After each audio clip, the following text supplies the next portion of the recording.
I was one of those creepy kids growing up. When I was about 7, I joined the Goosebumps fan club and felt a lot of pride about being one of the first 50 members. And I made it my mission to read or reread at least 4 books a week. By 10, I would sneak VHS copies of The Exorcist and The Omen out of my parents' cupboards and take them to sleepovers. I convinced friends to try Bloody Mary in bathrooms, make impromptu Ouija boards on A4 paper, or insist we try out summoning rituals when it got dark, and then would go very, very quiet and pretend to be possessed. Looking back now, I don't know why it was a surprise in my early teens to discover I wasn't actually very popular. Importantly, I used to love creating my own stories, and tried to build up a mythos of urban legends of my own dull suburban town.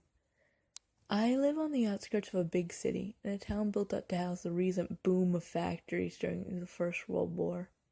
All residential, functionality at the cost of no personality or interests. But still, I tried to find as many avenues for fear as I could. First, there was Death Alley. There was a cut-through between 2 busy roads, only 5 minutes from my parents' house, about 10 feet wide and 90 feet long. You'd find similar pedestrian cut-throughs around town, and they all shared similar characteristics. Littered, houseless, and a meeting point for the rough, tough kids to smoke and swear. Death Alley was different, in that it was always pristine and empty, used very rarely. Also mysteriously, there was a single house in the middle. It was large and white, with dark wood timber, totally out of step with the uniform red brick terraced houses that my town was known for. As the kids gathering on the streets on evenings or weekends, we'd swing past and never see anyone going in or out. That's when I decided it would be called Death Alley, and it was haunted as heck. If you got caught going through when the sun was setting or rising, the ghosts would swarm out from the house and drag you in to add to the company. I would say if you went past alone at any other time of day, you'd still see the net curtains twitch, the fingers of the dead antsy to take their leave and welcome you in. I found out later that the house was used as a daycare for kids with disabilities, which is why you'd never see it in use in the evenings or weekends. It also explained why the alley was so clean. The staff paid a lot of cleaners to ensure the environment was as nice as possible. Then I found the Forgotten Garden. In my grandmother's yard, behind her shed, there was a gate in the tall fence that led through to a space between a cluster of gardens. Not belonging to anyone, it was overgrown and probably not very safe. I decided this was a secret graveyard for all the bastard children and backroom abortions that were seen as improper back in the day. I told people that if you kept really quiet, you could sometimes hear the muffled crying of the infants wanting more than an unmarked grave. Again, there was no real mystery there, other than a strip of unclaimed land that, as an adult, was actually not as big as I remember. When I was about 15, my cousin and I would sit there and smoke the cigarettes that we'd stolen from my nan's bedroom. But the piece de resistance in my suburban canon was old Peggy, who lives upstairs. A spectral entity who I said lived in my very own home. See, my parents had bought a house in a quiet street that had undergone several extensions, made possible by its end-of-terrace setting. Twin bay windows stretched out into the street, and a mess of windows added a range of portals to the second floor. All odd angles and cavernous compared to the other square buildings. It was nicely decorated, but largely old-fashioned inside, which was more to do with my mother's taste in decor that hadn't really moved on from the 60s. There were some oddities, though. It was loud and creaky, the symptom of any old house. I think it dated back to the 40s. And also there were scrawlings and permanent markers on the inside of the cupboards and the built-in wardrobes upstairs. They were largely obtuse symbols and stick figure drawings, but there was the odd word in terrible handwriting, and on the inside of the airing cupboard someone had scrawled "angry" several times. My parents said that the previous owners, friends of my dad, had an older son with learning disabilities who was behind the art installation. They'd never felt the need to paint or wallpaper over the remaining scribbles, so they were all internal spaces that would never really be seen by guests. But they still creeped me out. And I channeled that fear into old Peggy. I decided she was an old lady who, bedridden, had died on the second floor. Her friends and family were not interested in her, so she had rotted in her room for weeks before being found. Her spirit remained, lonely and bitter, scribbling and scrawling in her frustration in the hope of finding the attention and affection she was starved of in life. She could never come downstairs, just like in her final few years. So that was where we'd be safe. Why old Peggy?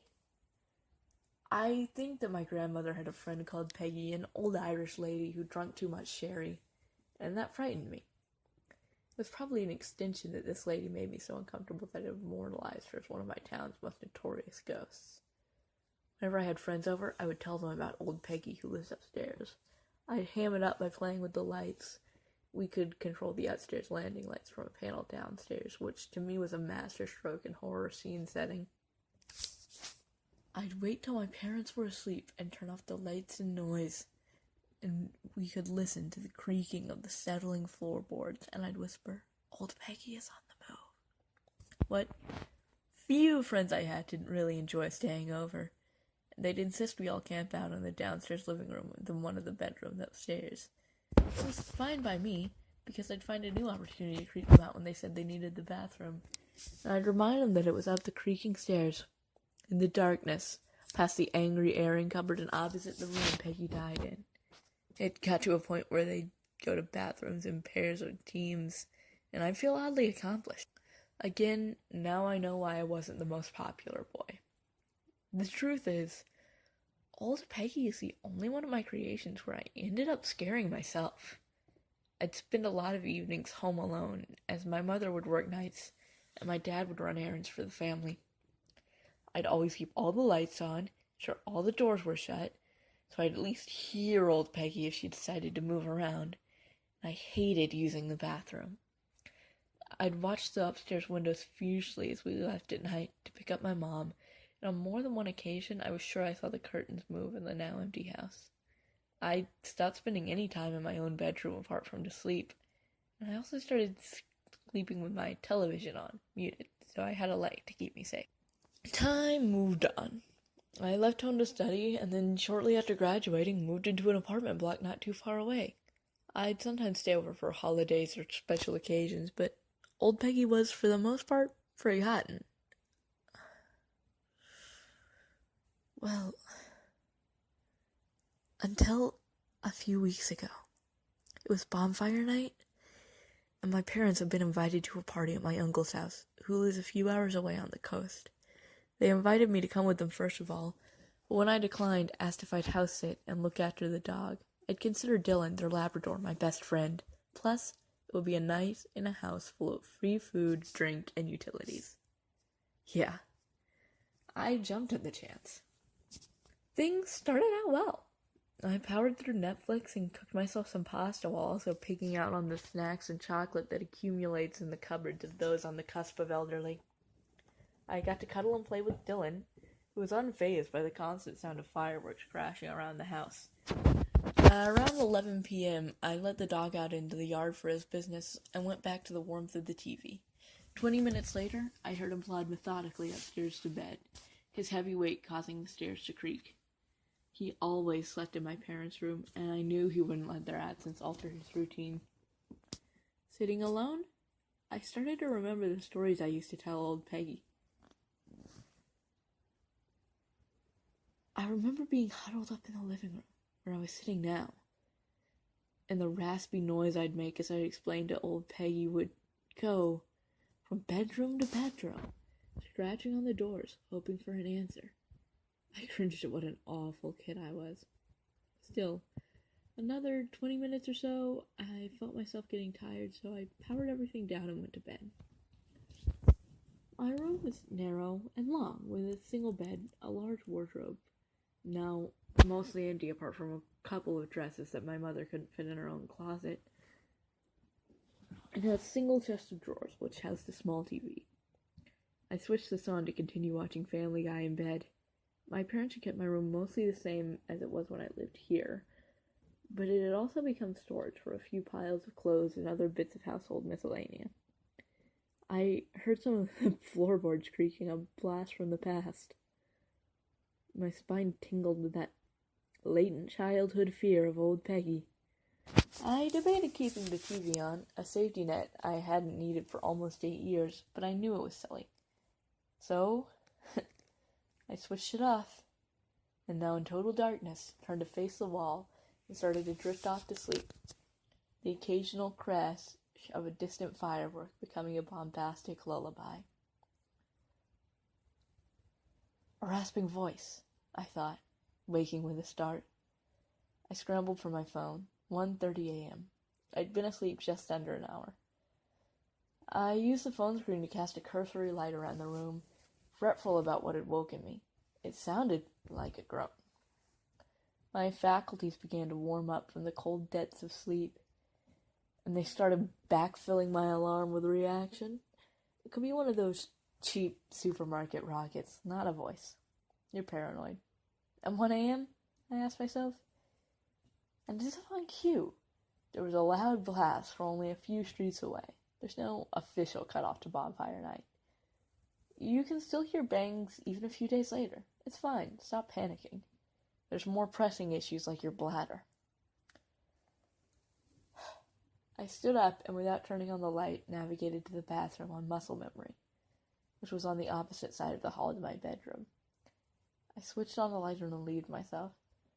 Looking back into the hall, I had closed every door apart from my bedroom and my parents' room, so Dylan could see himself to bed. I was about to turn off the bathroom light, but the darkness outside, largely unpierced by the white halogen, unsettled me. Maybe I'd leave the bathroom light on.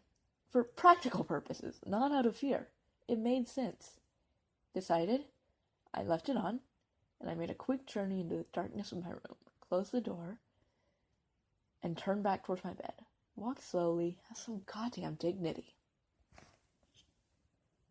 Something moved against my bare leg. I left in the bed, heart racing, mind flooded with images of old Peggy's emaciated hand reaching out from the wardrobe and trying desperately to clutch at me. I scrambled for my phone and again used the light to sweep my room. There was no ghostly pensioner, just the piles of clothes scattered around the door and wardrobe. I'm a moron, I decided, and forced myself to laugh. I again pulled up my duvet, turned to the wall, and extended a second sojourn into sleep. A click. I sat up again.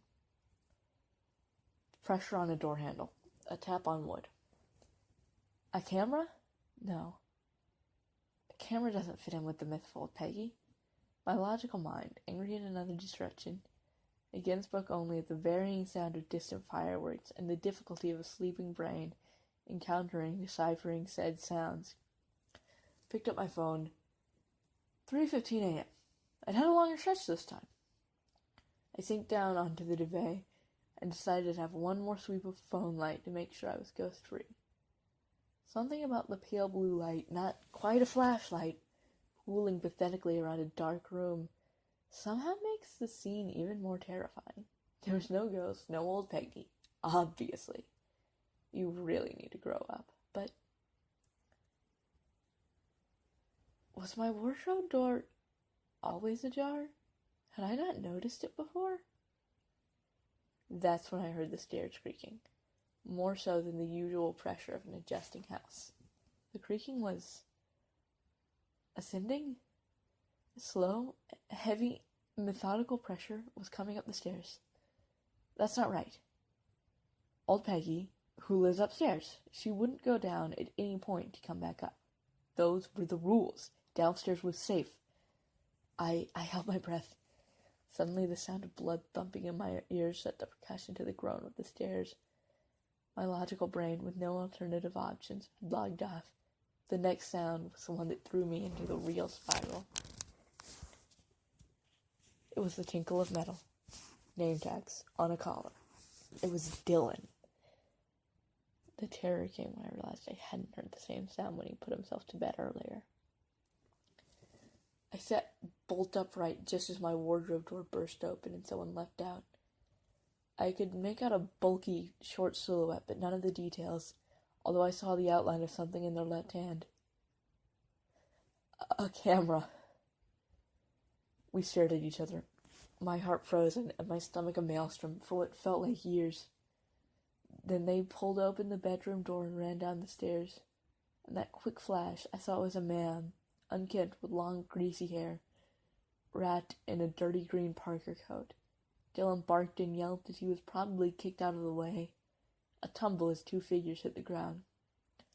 I leapt out of bed and followed, shouting incoherently, as Dylan resumed barking and growling.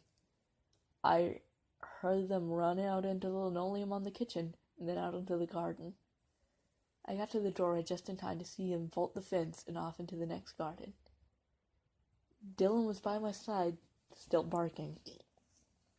I knelt down and checked that he was fine and unharmed before I called the police, and the adrenaline slowly began to subside into nausea and a violated fear. It's been over a month. There hasn't been any word on an arrest, but just a reminder, always lock all of your doors at night, because sometimes when you spend your whole life terrified of the paranormal, it's real life that sneaks up on you.